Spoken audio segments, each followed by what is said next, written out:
Włóżcie ogórka do soli, a wasza rodzina będzie wam bić brawo. Nie wiem jak to działa, ale efekt jest po prostu niesamowity.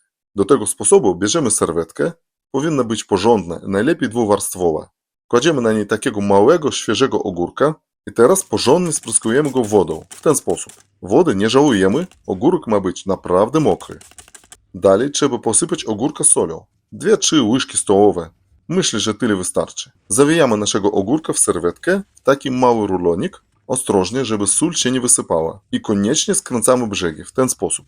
Następnie dobrze spryskujemy całą serwetkę, żeby ogórek porządnie przemógł. Wody naprawdę nie żałujemy.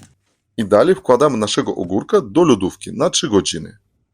Minęły 3 godziny, wyjmujemy ogórkę z lodówki i sprawdzamy, co nam wyszło. Rozwijamy serwetkę i zobaczcie, ogórek już się zrobił kiszony, a do tego nawet chrupiący. Aż trudno w to uwierzyć. Metoda sprawdzona, korzystajcie.